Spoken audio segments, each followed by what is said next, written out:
Amigos, retornamos al Tribunal de la Tarde. Gracias, muchísimas gracias por permanecer con nosotros. Ya estamos en la audiencia y hoy nos acompaña el doctor Pedro Sin. Él es el director del Hemocentro Nacional y con él vamos a hablar de temas interesantes. Doctor, un placer tenerle aquí en el Tribunal de la Tarde. ¿Cómo está usted?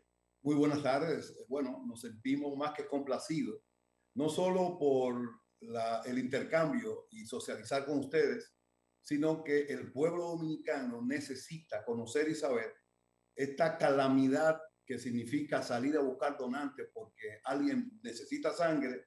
Y entonces esta sería una respuesta por etapas, es decir, hacer de la sangre un bien público. Es nuestro deseo y con la ayuda de todos. Hemos dicho que la sangre es roja, pero no es escogidista. La sangre es de todos los dominicanos y dominicanas. Así es, doctor, así es. Por las venas nos corre la dominicanidad, nos corre la sangre del patriotismo, de la soberanía, de la solidaridad. Y eso es tan vital como para estar vivo. Entonces, nosotros quisiéramos que usted brevemente nos cuente cómo ha estado el Hemocentro después de aquel periodo que prácticamente pues pasamos, después de haberlo construido con sacrificio, con mucho esfuerzo, se mantuvo prácticamente un tiempo inactivo, pero quisiéramos que ya nos cuente de la operatividad del mismo, cómo está funcionando y si esto también puede expandirse a nivel nacional y cómo lo haríamos, porque hay muchos dominicanos y dominicanas también que están pasando muchas vicisitudes en nuestras provincias, en nuestros pueblos, porque los hospitales no tienen banco de sangre.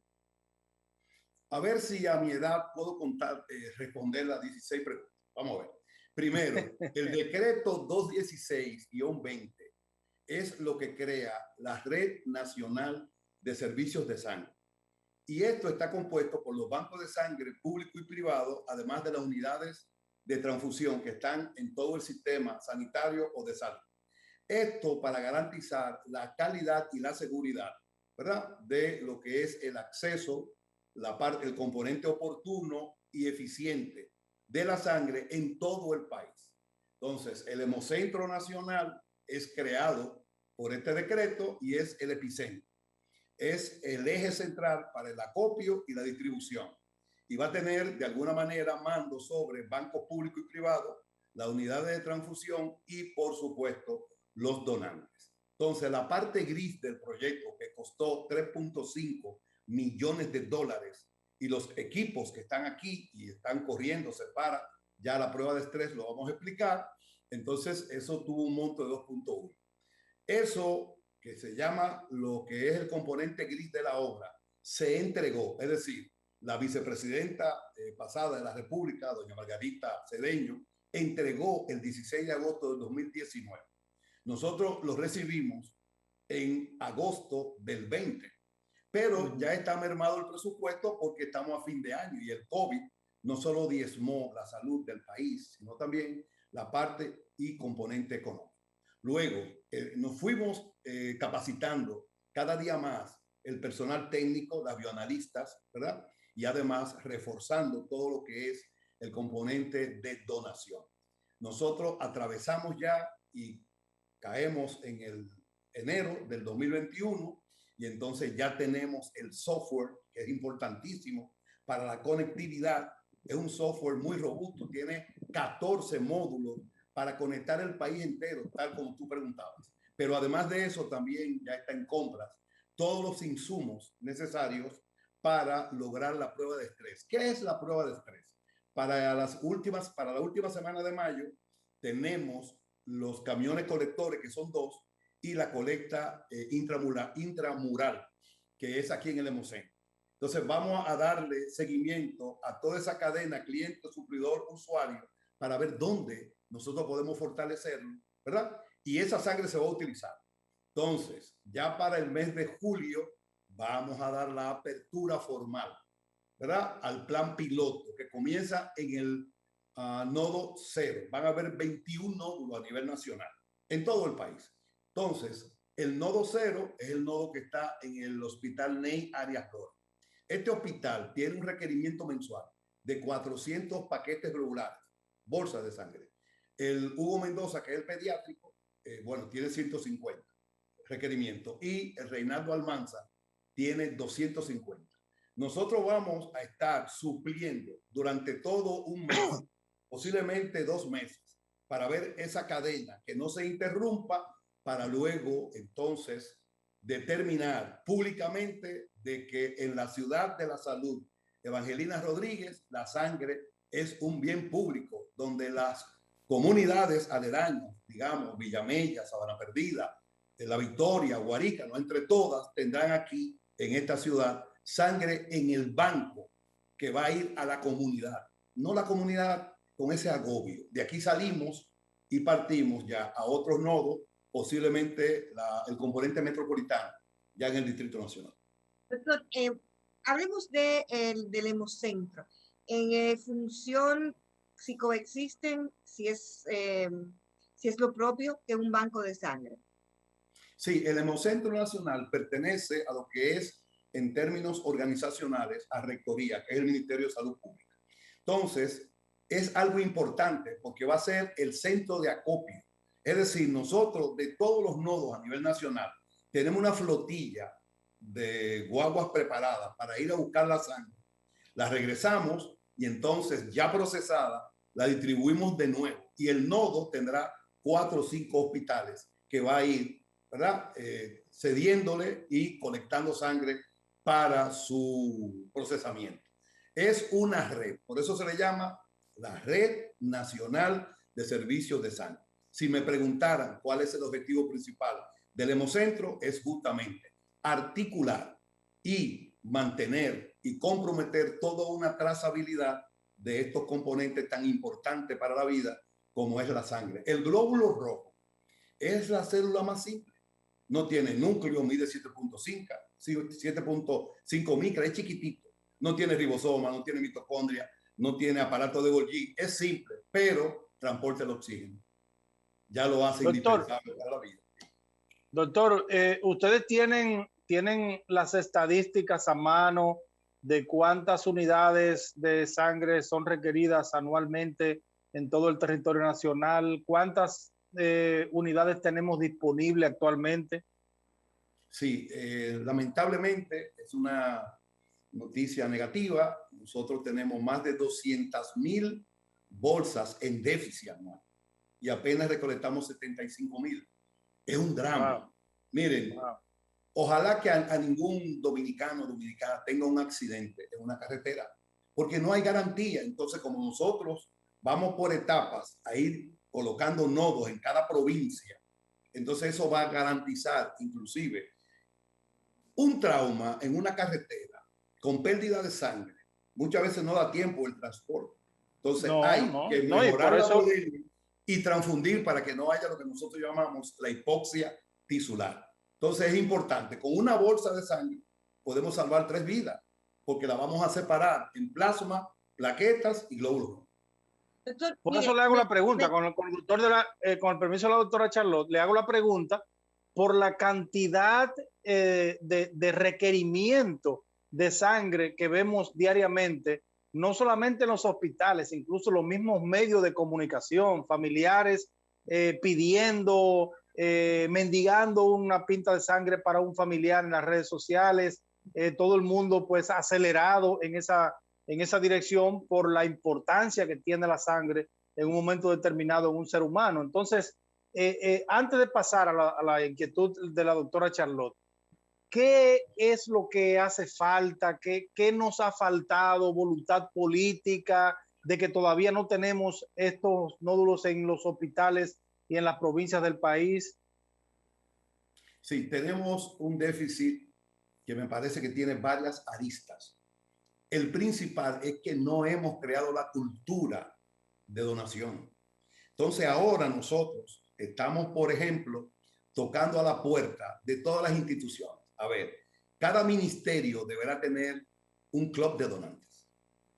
Y el MAP reporta cerca de 356,000 empleados. Las universidades, las iglesias, la Armada Dominicana, la Policía Nacional. Estamos tocando todas esas puertas y hasta ahora ha sido algo interesante porque nosotros recibimos el registro de donantes en 200 y ya estamos en 246 en pocos meses. Entonces, para resolver esto, crear lo que es la generación del donante. Vamos a ir escuela por escuela en la primaria y los colegios para ir orientando a los niños sobre la importancia. Nos vamos a aparecer allá con papá y con mamá. Y cuando ellos los vean, por ese papi que está aquí, sí, para que tú veas que papi es donante. Entonces, creando eso y concomitantemente con lo que decíamos de procurar ahora, porque no puede esperar. Entonces, nosotros creemos que en el tiempo, por etapas, de alguna manera vamos a ir llenando espacio entre todos. Yo confío mucho. El país tiene muchos problemas diversos y esto es un proyecto país. Si nosotros abrazamos lo que es la unidad en la diversidad, vamos a crear el puente entre todos. Y de eso se trata. Hoy puedo ser yo, pero mañana puede ser tú. Donar sangre, no hay duda, salva vidas. Indiscutiblemente me quedé con una expresión suya. La sangre es un bien público y con esto de la cultura del donante. Y me surge a la mente, me llega a la mente, por ejemplo, personas que tienen tatuajes y que no les permiten donar. ¿Cuáles son las razones? O sea, hay un cambio en este tipo de mentalidad. Y segundo, en el caso que siempre se pregunta, las mujeres, ¿podemos ser donantes? Sí, bueno, Dionisio, cuando yo era joven y era estudiante, el que tenía un tatuaje no podía donar. Hoy día, con la tecnología, ¿verdad? Y que podemos avanzar muchísimo. Hay lo que se llama ácidos nucleicos que pueden anticipar ventanas virales. Ustedes saben que el VIH-Sida tiene una ventana, así la hepatitis B, la hepatitis C. O sea, basta con yo preguntarle al que está tatuado o la que está tatuado, ¿qué tiempo tiene tu tatuaje? ¿Tiene más de un año? Sí, ya tú puedes ser donante. Y un piercing también, es lo mismo. Y el mito de que la mujer no puede donar. La mujer es el ser más solidario. Del registro que tenemos, señores, el 70% son mujeres. Pueden donar 3 veces al año y el hombre 4 veces. De manera que se puede, claro que sí. Y las personas que de una u otra forma consumen alcohol, este es un país de bebedores, doctor, lamentablemente. Cuidado, que hay problemas con eso. Sí, sí, sí, hay mucho problema con las bebidas, sobre todo las bebidas adulteradas, las falsificadas, porque ya incluso hasta las mismas bebidas que son producidas legalmente por empresas establecidas, hay que tener mucho cuidado porque la están falsificando también. Pero en cuanto a los donantes, las personas que toman sus tragos, no tienen ningún limitante. Preferimos 72 horas. 72 horas. Sí, 3 días después de haber ingerido alcohol. Doctor, el tipo de sangre... Excelente puntualización, doctor. El tipo de sangre ORH negativo. ¿Dónde radica la complejidad o la supuesta complejidad de este tipo sanguíneo? Bueno, la complejidad del ORH negativo no es la suprema. El ORH negativo es el 6.6%, es escasa, ¿verdad? Y es el dador universal, pero solo puede recibir de lo negativo. La que es más extraña es la AB negativo, que es 0.3 a 0.8 en el mundo. La suerte es que se le puede colocar la AB negativa, la A negativa o la B negativa. Es un caso famoso que fue público de la magistrada, que gracias a Dios fue resuelto. Y en el caso de la más popular, la O positivo. La O positivo es un 46%. Ahora bien, nosotros los especialistas, cuando vamos a transfundir un paciente, aunque sea O positivo, casi siempre necesitamos 2 bolsas o 3. Si nos vamos al lugar donde públicamente se sabe que el costo del proceso de la sangre es el menos importante, o sea, el más barato, para que el pueblo lo entienda, que es Cruz Roja, son 3,000 pesos. Cuando tú lo multiplicas por 3, son 9,000. Y por 4, 12,000. Es un golpe de bolsillo. Es un golpe de bolsillo. Debemos de llevar la gratuidad. Y la gratuidad va a depender de la sostenibilidad del proyecto. Lo vamos a sostener, bueno, por ejemplo, las ARS. Vamos a comenzar por la pública, que ya tiene cerca o poco más de 7 millones. Todo el que tenga un plástico de contributivo o de el subsidiado va a cubrir la sangre. Tenemos una reunión pendiente. Y por el otro lado, la inversión que hace el Estado a través de salud pública, que es lo que se llama el presupuesto anual. El plan anual operativo tiene un presupuesto. La sangre es costosa producirla. ¿Cómo calculamos en el año la cantidad? Nosotros decimos, bueno, todos los gastos directos, indirectos, ¿verdad? Incluyendo el salario de todos los colaboradores que están trabajando, y eso te va a dar una cifra. Entonces, si tú estás pautado a hacer 22,000, por ejemplo, productos, bolsas, tú divides la cantidad que te dio entre 22,000, y eso te va a dar una cifra, y es el coste de una bolsa.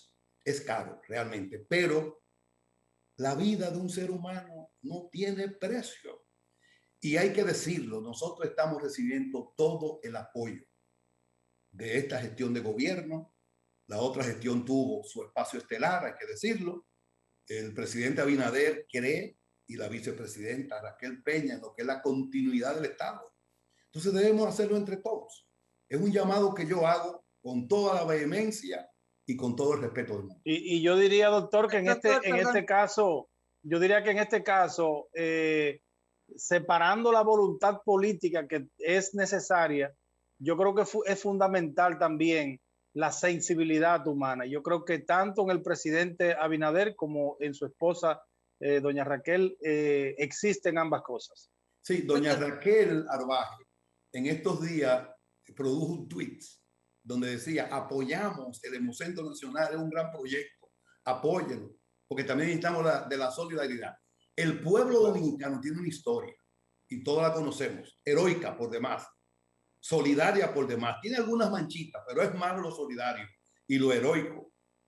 Eso yo lo digo cada vez que viajo, porque tengo el problema de que me preguntan si soy peruano, si soy mexicano, y tengo que decir con mucha firmeza, no, yo soy dominicano. Y a veces le digo, ¿qué pasa, coño? Ah, sí, es dominicano. Es verdad, lo validó ahí. Totalmente Hay que validado. hacerlo.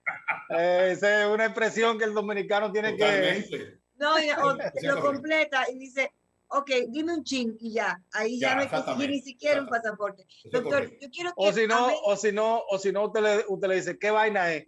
¿Qué vaina es? De una. Vamos para allá. Doctor, yo quiero aprovechar no solamente que le hablemos ahora a la parte del cerebro de las personas, sino toquemos la parte del corazón, la necesidad de la implementación, de asumir esa cultura, asumir esa creencia para que se convierta en acción del donador, de ese donador que lo podemos hacer. Yo te lo decía, los hombres 4 veces al año y las mujeres 3 veces al año. Quiero que usted me hable ahora del corazón y el cerebro. Bien.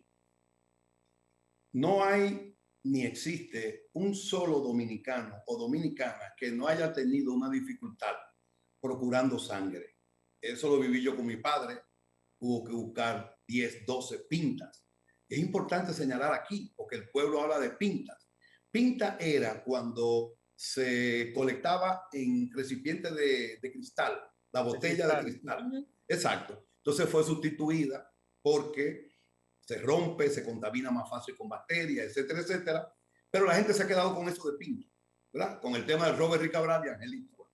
Sí. Son situaciones ahí que existen y hay que explicarlo. Ahora bien, si hemos tenido esa dificultad y si en fracciones de minutos podemos inclusive tener un paciente que precise y amerite, luego de mejorar su volumen plasmático, una embarazada que tenga un accidente obstétrico, una ruptura uterina o la placenta previa, ¿verdad?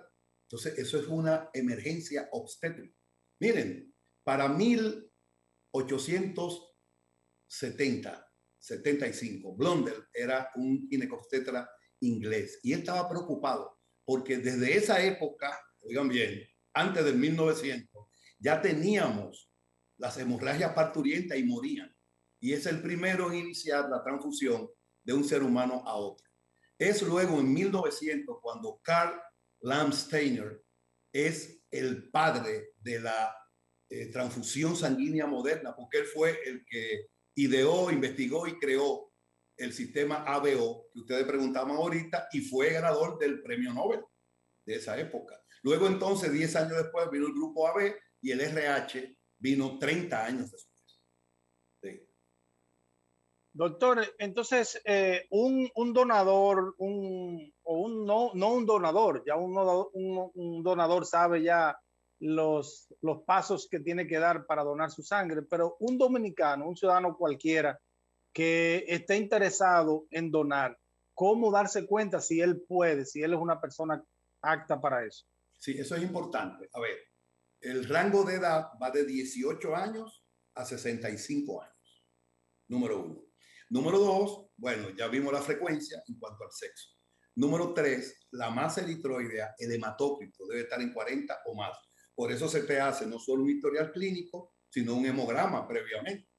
Entonces, yo creo, bueno, el proceso mórbido, que no tenga ninguna enfermedad crónica, ¿verdad? Que no permita la parte de la toma de alcohol, ¿verdad? Son importantes. Entonces, nosotros lo que decimos es que estén atentos porque habrá una movilización social. Ese otro. Son 3 cosas que tenemos. Ya dije una, la creación de la generación del donante.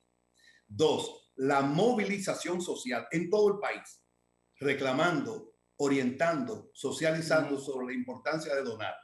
Eso es importantísimo. Y tercero, nosotros necesitamos de que exista lo que tú decías, la voluntad necesaria. Mire, nosotros debemos de convocar voluntades y sumar las mismas, porque si no es así, yo decía, el 14 de junio de cada año se celebra el Día Mundial del Donante. Pero eso no basta, eso es un día. Estamos igual que el dengue, que cuando aparece un brote, entonces todo el mundo el dengue. No, el dengue son los 365 días del año. La sangre será igual. Por lo menos estamos dando esa connotación. Bueno, si usted preguntaba por qué razón el 14 de junio, bueno, es la fecha de nacimiento de Carl Landsteiner, que fue el que descubrió los grupos ABO. Doc, hay un tema que me gustaría que usted nos explicase. Con el tema, con este asunto de la cotidianidad, de la crisis que se produce cuando se requieren que se agrava la situación, se requiere persona que haya tenido COVID para que pueda donar sangre. ¿Cuáles son las razones médicas? Bien, COVID-19 es la enfermedad. Es producido por SARS-CoV-2. Entonces, es una entidad nueva. No tiene ni siquiera 2 años. 1 año y 6 meses, posiblemente. Entonces, dentro de todos los protocolos, hay uno que indica y dice que si a mí me dio COVID-19, yo he generado suficiente anticuerpos en contra de. Entonces, a eso se le ha llamado el plasma hiperinmune o plasma del convaleciente. Entonces, se ha utilizado en algunos protocolos para aquellos pacientes que han hecho COVID de manera moderada o crítica, pero no ha dado muestras fehacientes en términos científicos de que real y efectivamente en los casos graves vaya a solucionar. Lo que pasa es que, bueno, ustedes vieron en Estados Unidos. ¿Quién pensó que iba a producir esta cantidad de muertes? En España, en Italia, mermó el segmento de nuestros viejitos. Entonces, es una enfermedad nueva, pero que todavía se entiende que los anticuerpos requeridos o producidos van a facilitar. Con relación a la vacuna, a ver, la vacuna va a generar los anticuerpos suficientes, sobre todo la segunda dosis fantástica, con la que tenemos aquí, con la que crearon la gente familia de mi abuelo, que era chino. Exactamente. Entonces, ya yo me la puse las 2. ¿Y qué es lo importante? Bueno, yo corro menos riesgo de morir, sí, ¿verdad? No poniéndomela que no poniéndomela, porque voy a generar los anticuerpos. Y si me da, ¿verdad? Será más tenue. Entonces, eso es importante. Otra aclaración que a ustedes les va a gustar. Después de vacunarme, doctor, sí. ¿Puedo donar? Sí. 15 días después de la segunda dosis. Super. Doc, hay una pregunta que me gustaría, y aprovechando usted que es una persona no solamente que tiene esos conocimientos médicos, sino también esa facilidad de comunicar. Doctor, ¿de dónde viene la expresión sangre azul? Bien, bueno, recuerde que la sangre fundamentalmente es roja, el glóbulo rojo, el hierro, le produce esa tonalidad, ¿verdad? La hemoglobina. Y entonces, cuando se dice tiene sangre azul, se está refiriendo a que es diferente. Pero cuando decimos sangre social, azul ¿verdad? en República Dominicana, es que tú estás privando en que tú eres más que los demás. ¿Ven? La realeza, privando en la realeza. Exacto. ¿Tú crees que eres un rey de sangre azul? Eso dicen, sí, realmente. Pero Bueno, pues, con excepción de los que somos liceístas de corazón. Ahí sí, sí es verdad que somos. Eso es ahí diferente. la sangre nosotros es azul. Yo le dije en televisión estos días, y lo repetí aquí, la sangre es roja, pero no es escogidista. Yo sí soy escogidista. Bueno, Doctor, no me muchísimas puede- gracias, doctor. Diony, perdón, el doctor ni me Sí. puede transfundir ni yo lo puedo transfundir a él porque tenemos una No, incompatibilidad de RH. ahí, RH sí, Bueno, ahí. escogidita, RH liceísta. no, pero se puede resolver. Se puede A resolver. ver. Mira cómo. Se puede resolver porque son dos equipos de la capital. Y entonces por eso pueden tener ese tipo de vínculo. se van a poner guapos los de sangre amarilla. Ay, ay, ay. Muchas gracias Ustedes. al doctor Pedro Sin, director del Hemocentro Nacional. Gracias por estar con nosotros aquí en el Tribunal de la Tarde, arrojando luz. ¿Podemos tener este 5 segundos? Sí. Claro, con mucho gusto, Bien. doctor. Adelante. Un mensaje a la población completa. Cuando uno es feliz viendo a los demás ser felices, y eso indica, entre muchas cosas, tener salud, eso es grandioso. Pero cuando uno es feliz con lo poco o mucho que uno posee o tenga, eso es bendición de Dios. Amén. Buenas tardes. Así mismo es. Así mismo es. Muchísimas gracias, doctor Sin. Muchísimas gracias por estar con nosotros. A ustedes también, amables telespectadores, agradecidos de la sintonía que nos sirven cada día. Mañana, si Dios lo permite, de 6 a 7, aquí estaremos en Telefuturo Canal 23 en otro Tribunal de la Tarde.